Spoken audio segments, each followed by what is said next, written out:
Welcome to the Unleashing Hope podcast. This is episode 2, where you see wounded. And as I promised in my last episode, I am going to be sharing a bit of the story behind my husband's accident and how it taught me about hope in a very experiential way. And so to begin the episode, I actually want to start with some background about my husband and I and how we met, because I think at some point I'm going to need to go back and tell the whole story, because it in and of itself is a testament to God's goodness and the power of hope and in trusting in God and in following his promptings to be led by him. But for the sake of time, I'll just do a really quick overview of how we met. So it kind of began when I got home from my mission. I served a mission for the Church of Jesus Christ of Latter-day Saints in Chile. I talked a little bit about that in the last episode. And when I got home, I had the whole summer before I was going to go back to college to do something. And so I decided to have an internship with an organization called Choice Humanitarian. And I had gone with Choice to Guatemala the summer after I graduated from high school, and it had been this life-changing experience. And so for the internship, I got to work in their headquarters, and I would communicate with the directors of all the different countries where they worked. This time working at Choice Humanitarian in their headquarters was a fantastic learning experience. And one of the directors that I was working with was the director of Choice in Mexico. And they just happened to have several programs that were being evaluated by a team of researchers from BYU, which is where I was going to school at Brigham Young University. And one of my responsibilities as the intern was to coordinate with the professor over this program. It was called PEAT, Project Evaluation and Assessment Teams. And I had to go into his office and give him a report on what the humanitarian agency needed and how the evaluations were going, and just basically give a report. And so at the end of my internship, I went in to BYU and sat down in the office of Professor Timothy Heaton.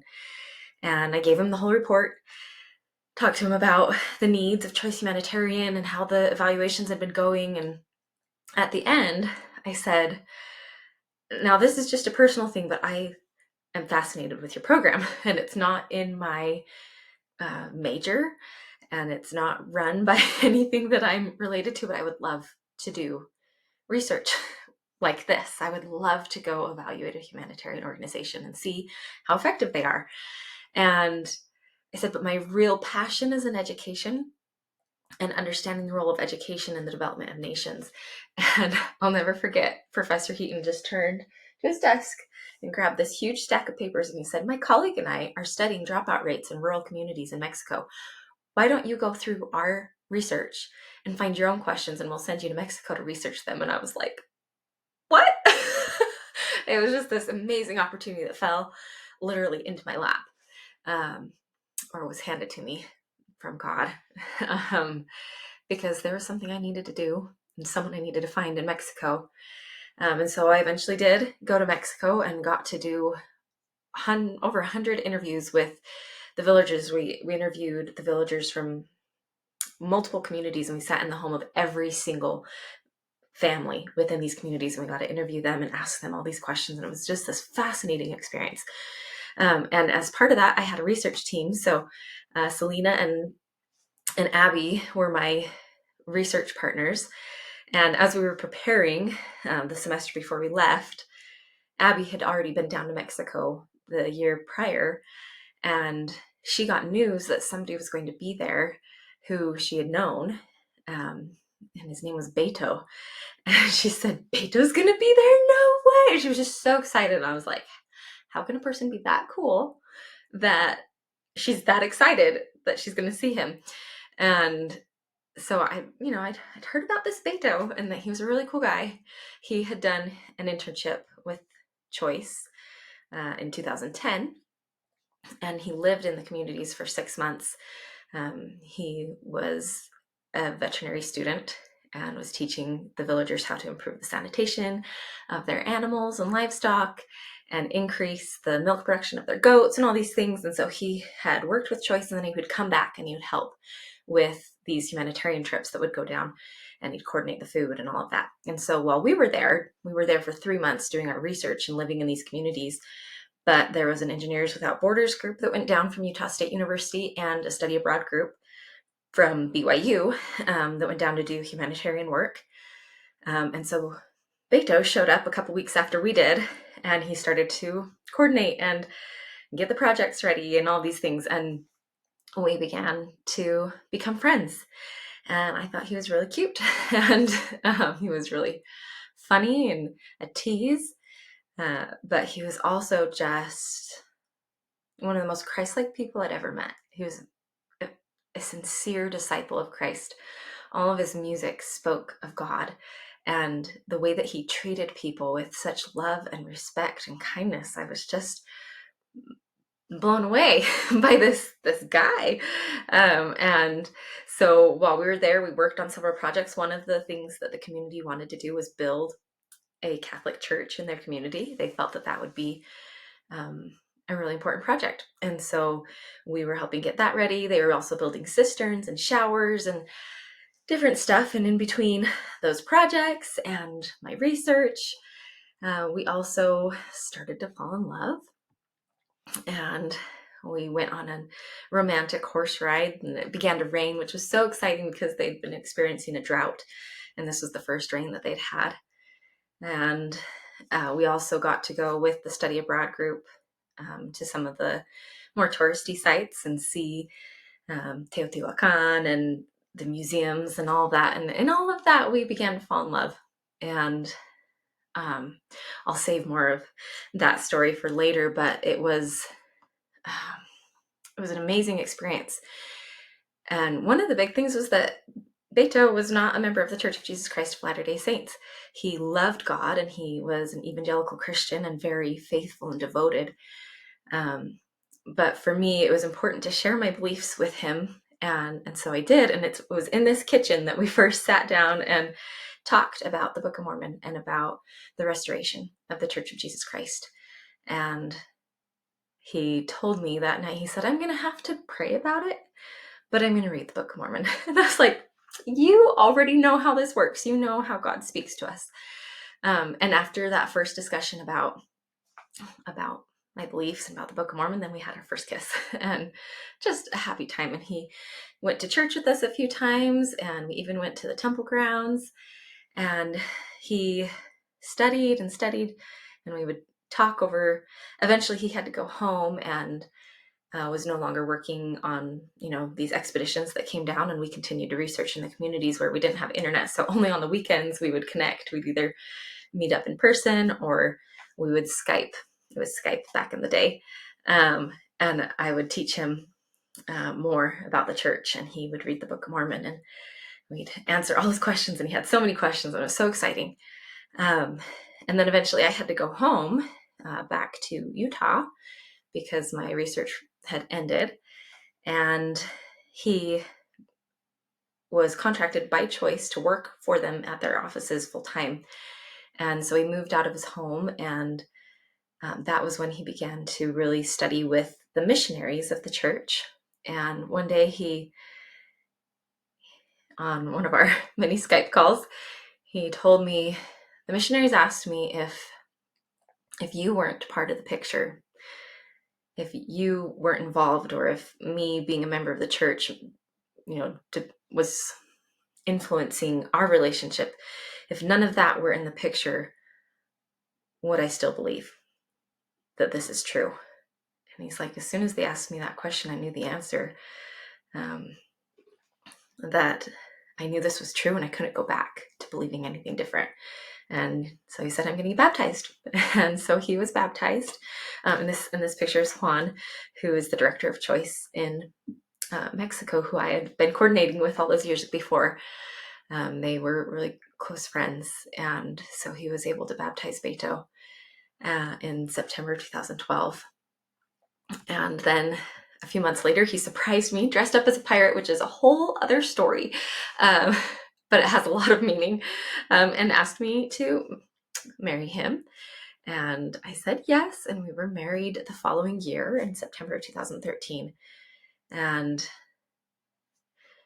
Tim Heaton, Professor Heaton, who had been kind of that connecting force between us as well, of giving me that opportunity to go to Mexico. He's one of the witnesses at our wedding, a good friend.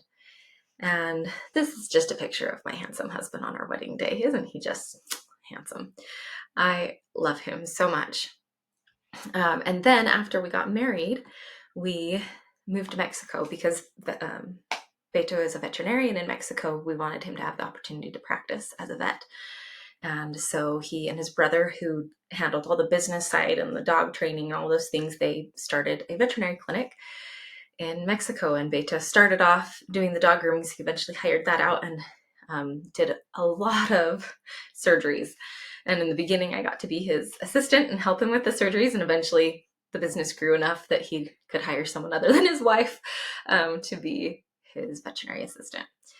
And so they ran that clinic for years, and we just had a happy life in Mexico. And in fact, so happy we welcomed our first child in Mexico. He was born there, and I always tell my husband he looks like Superman in this picture because he's got that little curly Q that hangs down on his forehead. And he loved being a father. But eventually we did move back because in early 2017, my grandmother had several health setbacks, and that had been one of my main concerns when we had moved to Mexico, was that I would miss her final years. I love my grandma, and there were just enough things that were going wrong with her health that we decided, let's move back and spend as much time with her before she passes as we can, because we don't know how many years more we're going to get. And so we moved back. We sold everything that we had and packed all of our remaining belongings into these few suitcases. And I think it was like 10 that we loaded all by ourselves, my husband and I and her little 2-year-old, in the airplane, and brought, that was everything we owned was in those bags. And we rented a tiny little apartment in Holiday, Utah. And Beto got a job as a veterinary assistant because he wasn't licensed yet in the United States. And so it's like a glorified dog nurse. And he began working. And he eventually took on a second job as a veterinary assistant. So he's working 2 jobs, just trying to kind of survive in America. Immigrating is hard work. It was quite the experience. And then several months after, I got pregnant, and I talked about that process in my last episode of this struggle that we'd had to get pregnant. And now I was pregnant, and we'd been living in the US for about 10 months, and I was 5.5 months pregnant at this point. And just kind of getting our feet under us and figuring out life in America. And Father's Day was approaching, and one of the things that I loved about Beto when we first met is that he is a huge mountain biker. He loves the outdoors, and that's a huge part of my life and my family, and my brothers love to mountain bike, and this is in Mexico. He's the one in red. There's actually snow in some areas of Mexico, the Nevado de Toluca. And so when we were moving back to the US, he was so excited to be coming to Utah, where we have so many great mountain biking trails. And we went to Moab with my brother. That's this picture here. If you're watching on YouTube, if you're listening, I guess you don't get to see the pictures, but you can download the slides to these episodes. And so he was just really enjoying getting out and mountain biking. And before I was pregnant, I would often go out with him, and we'd even take our son along and we'd mountain bike together. But now that I was pregnant, mountain biking was not a big priority for me. But for Father's Day, I wanted to get him something really nice. And he had told me about this lift pass that you could get at Deer Valley Resort, that it would allow you to ride the ski lift and mount your bike onto the ski lift and ride it all the way to the top. And you take your bike off and you can ride down. And they have amazing trails because it's Deer Valley. And so I got him this pass for Father's Day. And a week later, he put it to good use. and was mountain biking, but he still didn't know a lot of people in the US, and so he went on his own. And I, again, was pregnant, but I was also an hour and a half north at my parents' house. My parents would be returning from a mission for the Church of Jesus Christ in a week's time, and they had rented out their house while they were gone, and so we were cleaning it up, and we were redoing the landscaping and planting the garden, and it was this just big day with all my siblings where we were working out in the yard, and I was all sweaty and grimy, and Beto and I had been texting back and forth all day, and he was telling me how fun it was, and he was just having the time of his life. And as part of his pass that he had gotten, he had been able to ride the bikes from a really nice brand. I can't remember which one. And they allowed you to use those bikes for like 2 hours. And then he had brought his own bike, and the lift pass lasted all day. So he's like, I think I'm going to do a few rides on my own bike, and then I'll come up and I'll help up at your house, and I'll see you in a few hours. And a little past noon, we texted again about how Mexico had beat South Korea in the World Cup with soccer. And that was the last thing that I heard from him until it was around 3 o'clock that afternoon. I got a call from the University of Utah Hospital, and they said, hey, we have your husband here at the hospital. And he crashed up at Deer Valley, and he broke his clavicle and his femur, which is a really painful bone to break. They said, but we've done CT scans, and his brain looks good, and he's in good spirits. And they passed the phone to my husband, and I talked to him. He wasn't making a ton of sense because of he'd had a concussion. And he just said, I'm sorry, please forgive me. I didn't mean to crash. And I was like, it's okay, honey. I'll be there soon. I'll come be with you. And so we passed the phone back to the nurse, and she explained how I could find him. But supposedly he had come off a ginormous jump and crashed. And there was a biker close behind him who alerted the paramedics, and they were able to attend to him and put him in an ambulance and take him to the hospital. And so I left my son with my sister, and then my brother drove me to the hospital in my car. And I got there, and we invited another family friend to come, and my brother and our family friend gave Beto a blessing. And they promised him a full recovery. And then those two left to go find the car that had been left up at Deer Valley. And Beto and I were left together in the hospital, and he was in pretty good spirits, and his memory was kind of iffy. We had the same conversation about 50 times over and over again, but his memory improved as the night, went by.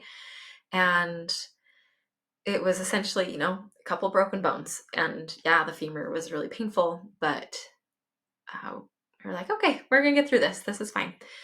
And Beto told the nurses, he's like, I'm usually a pretty funny person, but today I'm 1,000 times funnier. And it was so true, because all the medications and the pain and the concussion and all these things, he was just really in a funny place. But we talked, and eventually he asked me to go home and get him his extra pair of glasses, because he'd broken one of the lenses on his glasses, and he was basically blind back then. And so without his glasses, he was getting really dizzy.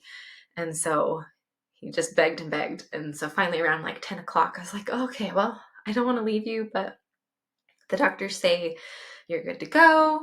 You're scheduled for surgery in the morning. I'll just run home, grab your glasses, maybe shower, because I'm still really grimy and sweaty from working in my parents' yard all day, and I'll be back.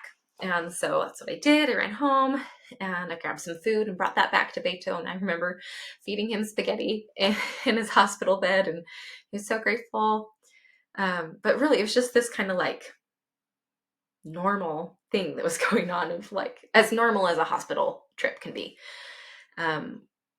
And that whole night he was in a lot of pain, and he'd, sleep on and off, and we really didn't get that much rest.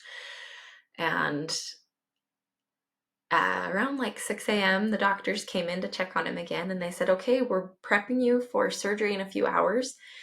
You look good. Your memory seems to be doing all right. Everything looks good. we'll be sending you into surgery, and you should be weight bearing on your leg by the end of the day. And we were like, great, this is awesome.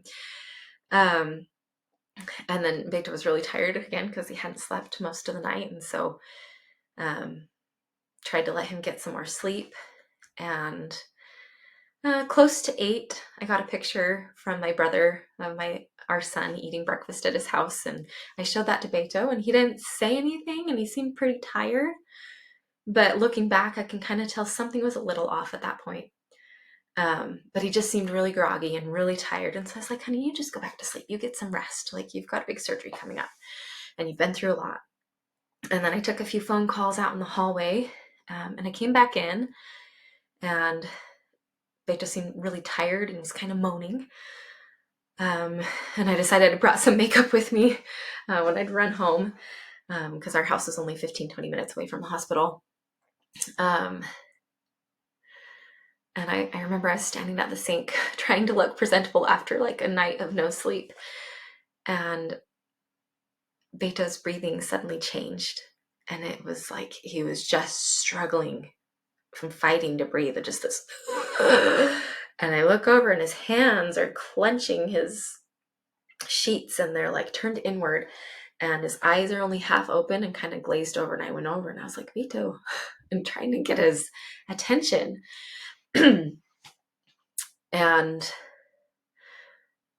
I knew something was wrong. And so I pushed the nurse button to talk to somebody, and I didn't get an immediate response. And I was like, I need help now. And so I ran out into the hallway and found the first nurse that I could. And I was like, you come with me. My husband is not okay. And she didn't have any context for his situation at first because she wasn't his nurse. And once I could convince her, like, this isn't normal, he shouldn't be seizing up on the hospital bed, she pushed some button. I don't know what it was, but within minutes, the room just began to fill with people. And within 5 minutes, there were like 20 people in his hospital room, like spilling out into the hallway. And these doctors were rapid fire questioning me and asking me all these things. I remember at one point they asked me if he drank, and I was like, the only thing he drinks besides water is protein shakes. Like, he's the healthiest 30-year-old person you've ever met. Like, he took really good care of his body, and he ate healthy and didn't do anything bad. And I was, trying to answer all of their questions, and they knew right away, like, he's having seizures, but we have no clue why, based off of his injuries and the mildness of his concussion. Like, this shouldn't be happening. We don't know why he's having seizures, but we know he's having them, and we need to get them under control. We've got to get him out of here. And so, right, they as fast as they ran in, they ran out, and they just pulled his whole bed and just took off. They wanted to run CT scans, and they were trying to get his seizures under control. And as quickly as the room had filled up, it emptied, and all of a sudden I was completely alone in this room. And my husband was gone, and I had no clue what was going on or what was happening to him. And his bed was gone even, so it was just me in this empty hospital room just standing there. And eventually his nurse came back, and she just said, can I give you a hug? I was like, yeah. And I'm pretty sure I was really stiff as she hugged me, but I still remember her face and her kindness and warmth. And she sat with me for a while after, and I don't remember what she said, but I remember she offered to say a prayer for me, and she was so kind. And it was just this moment of like, what is going on? And then she had to leave to go take care of all of her other patients. And then this older couple came into the room, and they were missionaries for the Church of Jesus Christ of Latter-day Saints. And they were there volunteering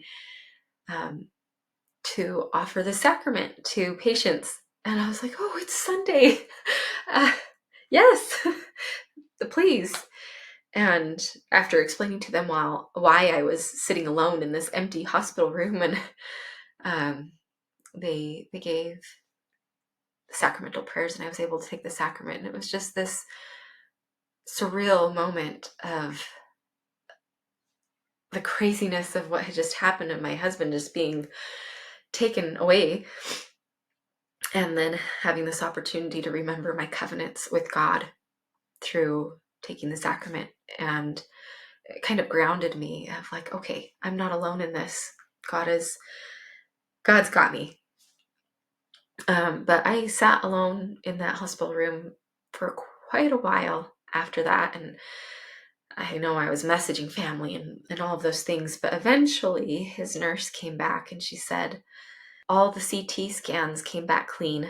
They still have no logical explanation for what's going on. It took them several hours, but they now have his seizures under control. But they had to insert a tube so that they could get aggressive enough with the anti-seizure medication to stop the seizures. And they had to administer so much medication that it would have closed off his airways. And so he's now intubated and he's in the neuro intensive care unit. And she gave me the instructions of how to get there. And we packed up all his stuff and I followed her instructions and got to these like huge double security doors and had to press the intercom and tell them my husband's name. And they're like, we don't have a patient by that name in here. And they didn't even have his name on the record, and I had to explain his situation. They're like, oh yeah, we do have that kind of patient in here. I think his code name was like Trauma Yuka. Just weird. But I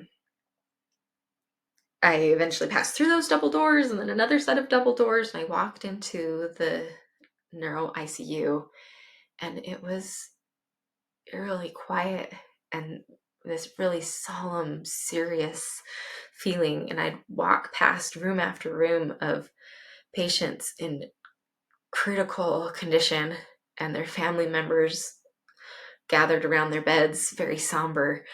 And it was just this like weight you could feel of how kind of hopeless this place was. And the glass was kind of tinted on my husband's room, and I could see a little bit through there. And I remember just having this sharp intake of breath before I walked into the room. And this is what I saw. My sweet, loving, adventurous husband was broken. And there was no explanation for why. And my sister came with me and sat with me much of that afternoon. And the doctors came in many times to give me updates, but they didn't have a lot of updates. They didn't have an explanation. And they said, well, based off of the lack of evidence that anything has gone wrong from all the tests we've done, we think that it was just a trauma-induced seizure. And we've medically induced a coma at this point to get his seizures under control. And we believe that when we take that medication off, he'll wake up. But we really don't know. And it was just this like complete uncertainty about what was going on, what had happened to my husband, and what was going to happen. And I sat with my husband for that whole day. And eventually the doctors came in and they said, we think you should go home. You're 5.5 months pregnant, and there's no bed in this room, and the hospital is not a place for a pregnant person. And you have another human life to be taken care of, so you need to go home and get some rest and take care of your body so you can, have a healthy pregnancy.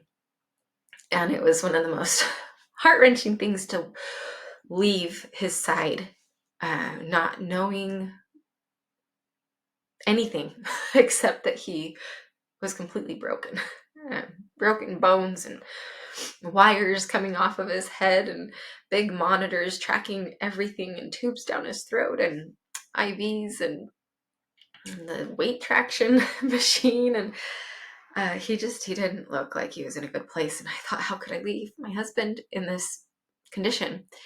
But I recognized the wisdom in their advice to get some good rest and figured I'd be better prepared to fight for him if I got some sleep. And so I left. And we actually went to my brother's house where they were celebrating my nephew's birthday. It was my nephew's birthday that day. And I got to see my son and give him a hug. And even it was almost therapeutic to give him a bath and like tuck him into bed. It was such a normal thing to do after such a crazy day.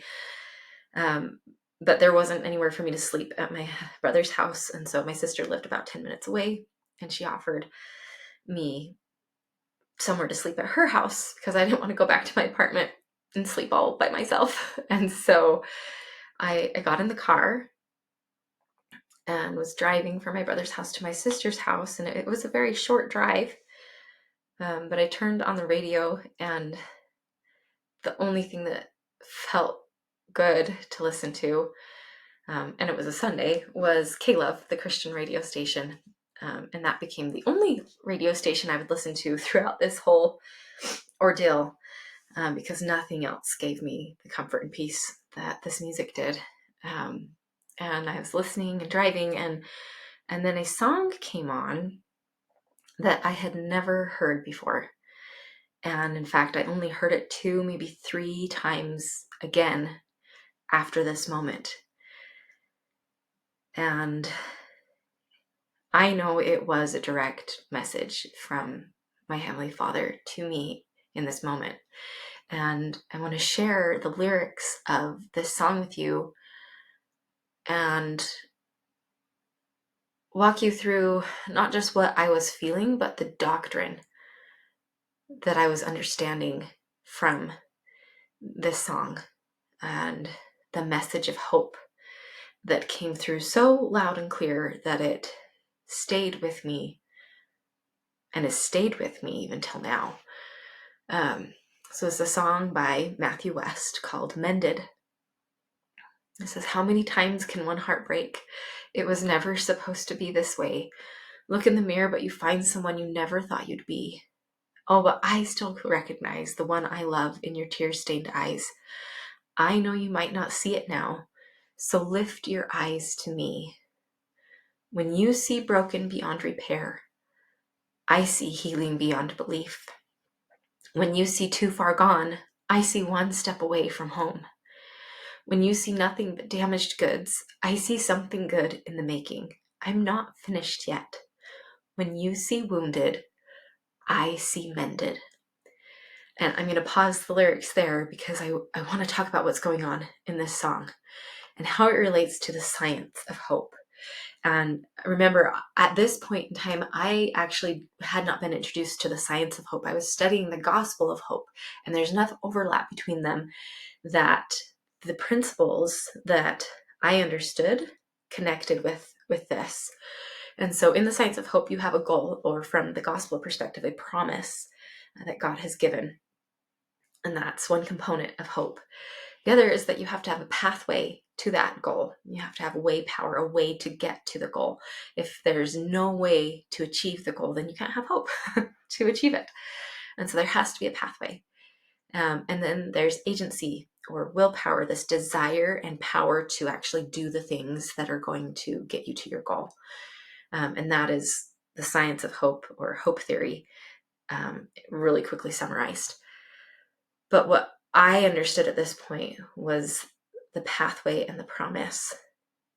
I knew that hope was dependent on God's promises. And I knew that hope couldn't be dependent on timelines, that I couldn't put my hope in the timeline, in when that promise would be fulfilled. I had to put my hope directly into the promise itself.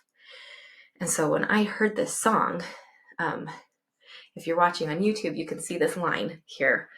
That is the pathway line. And on one side, you have what you can see, where you are, right? Because we are constrained by time. And so we have this limitation that we can only see where we are. God can see where we want to be. We can envision it, we can imagine it, which imagination is crucial to hope. But from God's perspective, he is not constrained by time. He is outside of the dimension of time, and he can see all things. He has all things before him. And so, whereas we can only see, and for me in this moment, I only saw my husband broken beyond repair. Too far gone, there was this worry that he was going to die. Nobody knew what was going on, and there was this risk of like, he may be too far gone. We don't know what's happened to him. Damaged goods, right? These lyrics from the song. And I saw my husband wounded.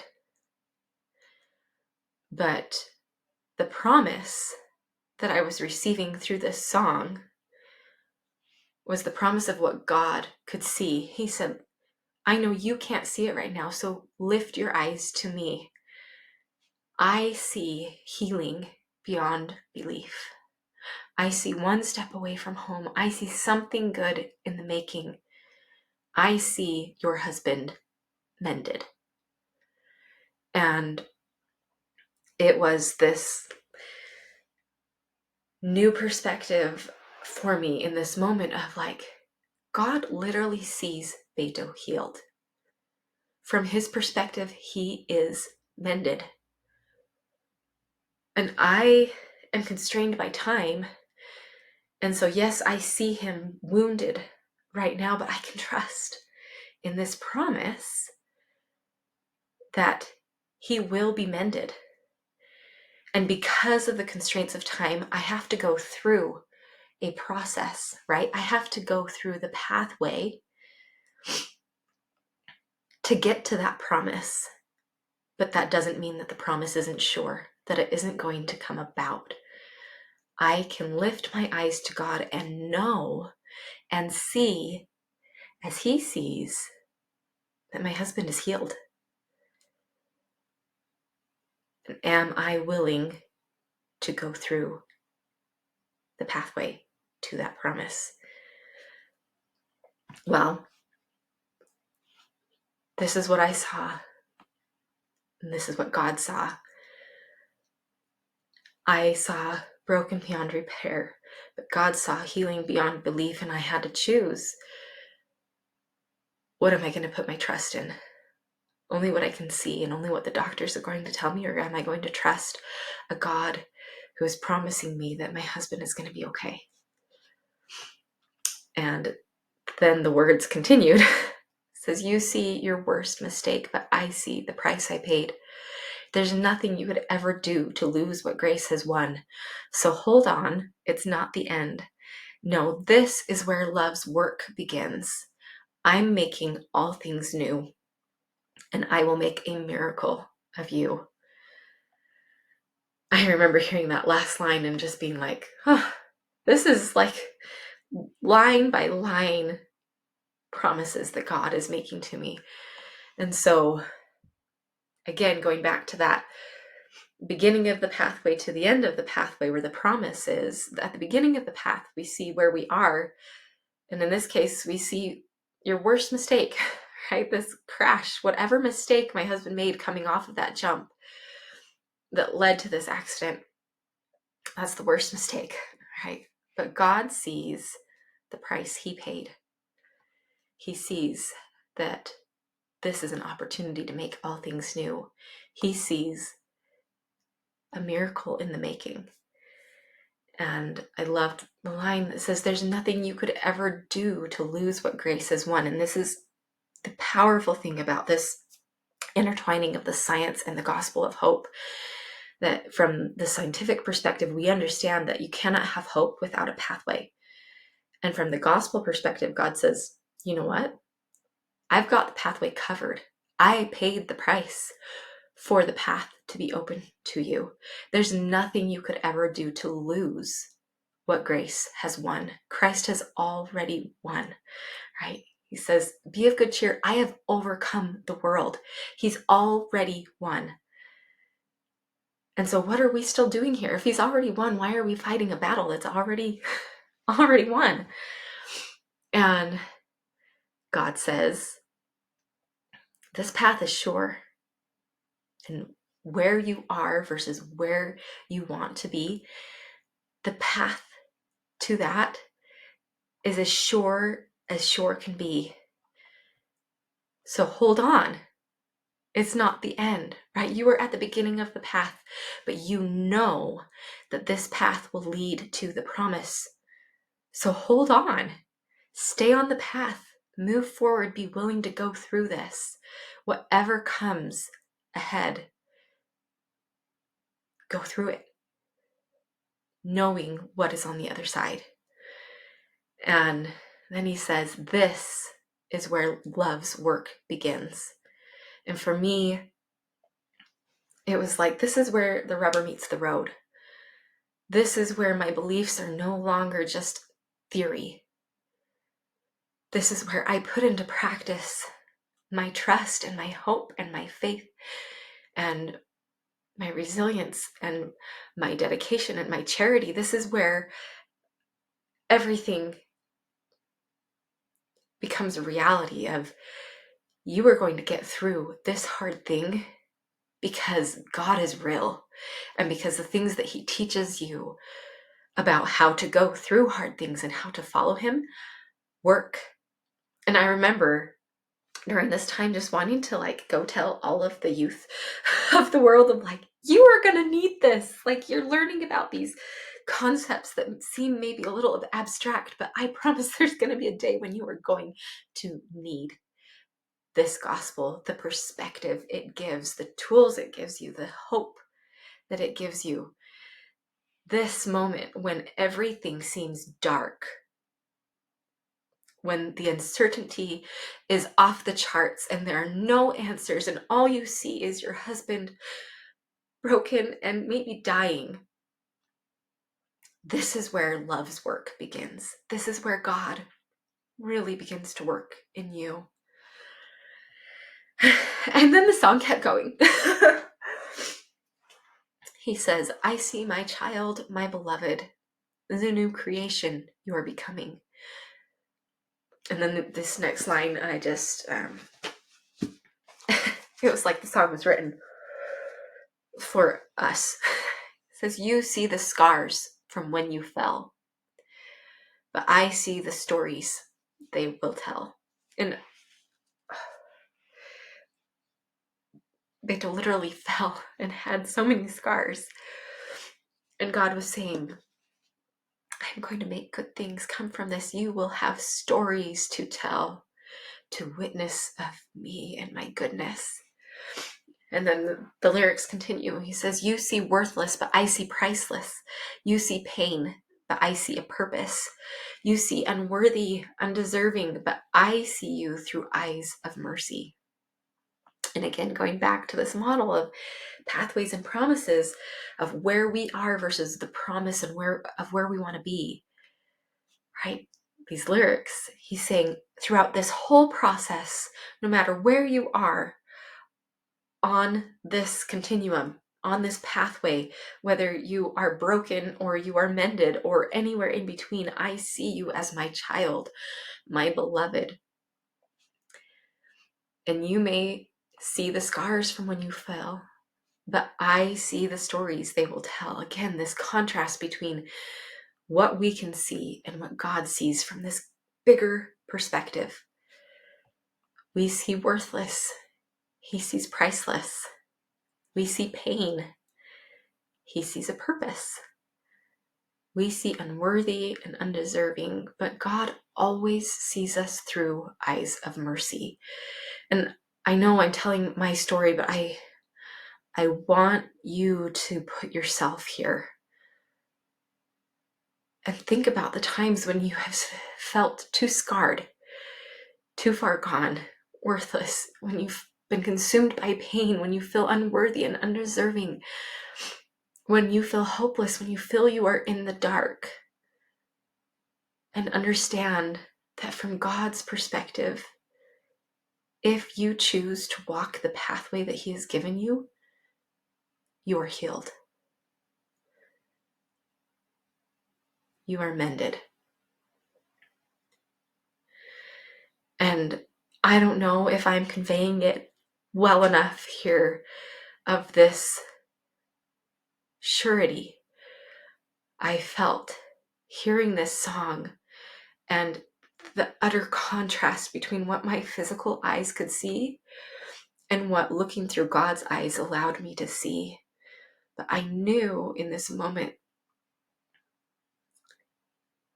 my husband would be mended because my God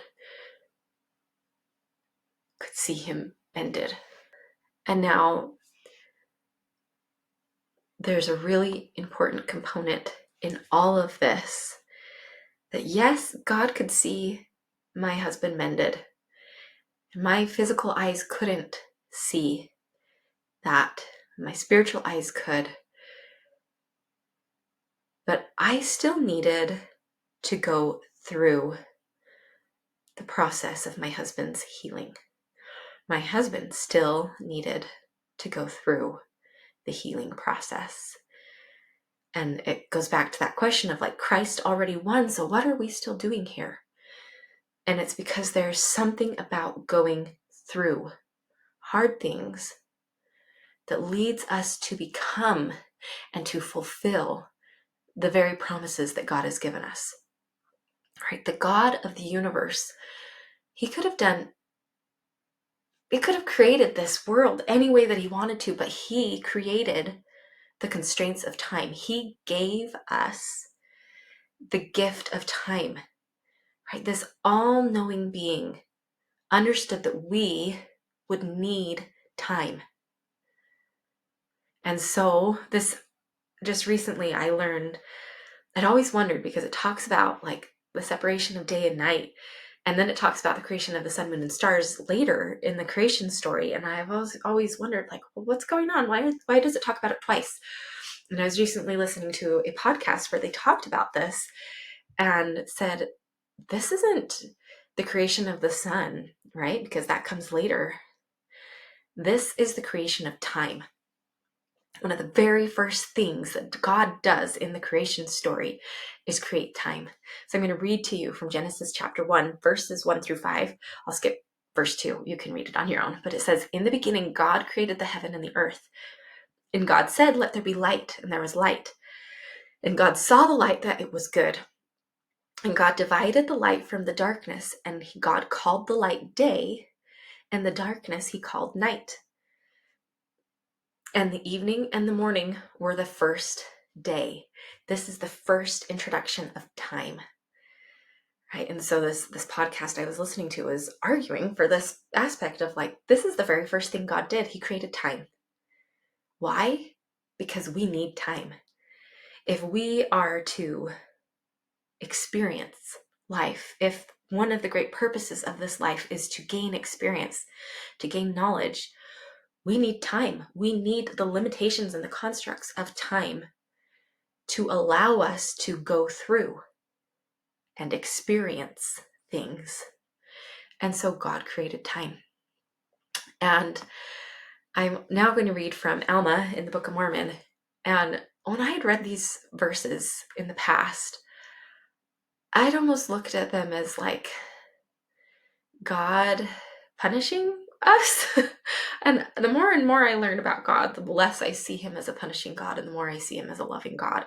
And now when I read these verses, I understand how loving he was to give us the gift of time. So this is Alma 12, verses 24 and 26. And halfway through verse 24, he says, nevertheless, there was a space granted unto man in which he might repent. Therefore, this life became a probationary state, a time to prepare to meet God, a time to prepare for that endless state which has been spoken of by us, which is after the resurrection of the dead. And now, behold, if it were possible that our first parents could have gone forth and partaken of the tree of life, they would have been forever miserable, having no preparatory state. And thus the plan of redemption would have been frustrated, and the word of God would have been void, taking none effect. In other words, if Adam and Eve, after having partaken of the fruit of the knowledge of good and evil, had gone directly to eating the fruit of the tree of life without any time in between, God's entire plan would be void and would take none effect. Or, in other words, we need time. We need time between partaking of the knowledge of good and evil and receiving eternal life, right? The tree of life. We need time to prepare us for that ultimate fruit. Because in order to truly gain experience, to gain knowledge and wisdom, we have to go through things. We need the gift of time. And we struggle against that gift way too often because we misunderstand hope. We put our hope in the timeline. We put our hope in having things the moment that we want it. And God is saying, if I gave you what you wanted the moment that you wanted it, the plan would take none effect. There would not be this preparatory state. There would be no opportunity to go through the things that are going to teach you and mold you and help you to become. And so time, as frustrating as it can be, as much as it tries our patience, time is a gift. And in order for us to have hope, we need to accept God's timelines. We need to be willing to go through the timeline. And again, this is a message that I just have to have so clear for anyone listening to this podcast from the beginning, is that hope cannot be dependent on the timeline. If we put our hope in when things and when the promises will be fulfilled, we cannot have hope. The hope has to be placed firmly and securely in the giver of the promise. In knowing, having this confident expectation that the promises are sure and the pathways to those promises are sure. And when we understand that, we then must be willing to go through the timeline. However long it takes, whatever is required, whatever obstacles are put in the path, whatever is asked of us to go through, if we truly and sincerely believe that the promise is that sure, it doesn't matter what we have to go through to get to it. And for me, that was what I saw this night, driving in the car, listening to this song, understanding I see wounded, but God sees mended. And whatever I have to go through to get to that promise, I can go through it because I'm not going to be alone. God will be with me on this pathway, and God will be with you on your pathway to his promises for you in your individual circumstances in life. Are you willing to go through the timeline? I promise, though, if you are willing to submit to the Father, to his timelines, to the proximate outcomes, the temporary obstacles that present themselves on our way to the promises that God has given us, it is that very experience of going through it, of subjecting ourselves to these limitations and constraints of time that mold us.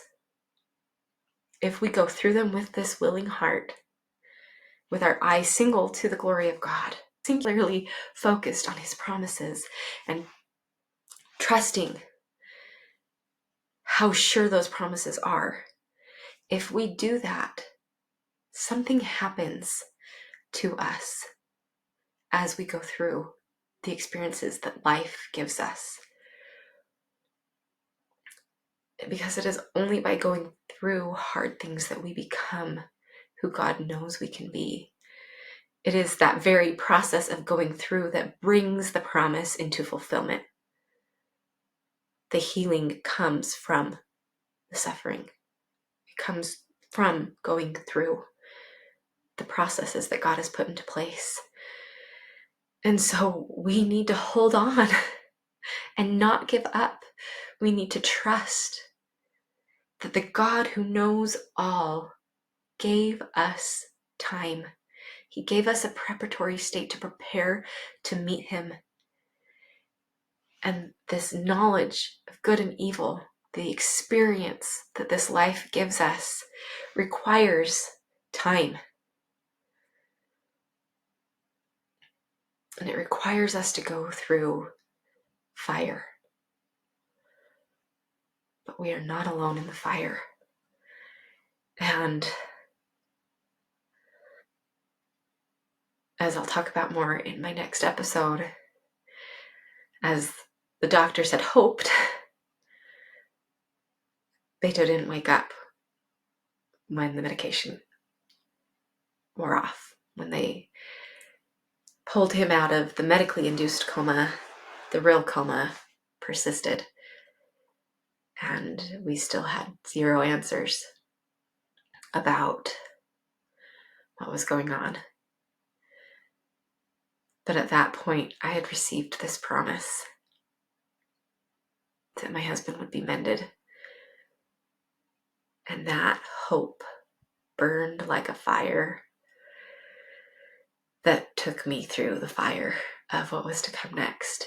And as I've shared before, my hope is that I can light that same fire in you, that whatever you are called to go through, you can trust God's promises. You can desire God's promises to the point that you will submit to whatever the timeline and the pathway requires to get to it, knowing that it is worth it. Because it is. God loves you, and he has given you every beautiful promise that you could ever wish for. He wants to bless your life, and he will. And all that we need to do is be willing to go through the process that is required to get there.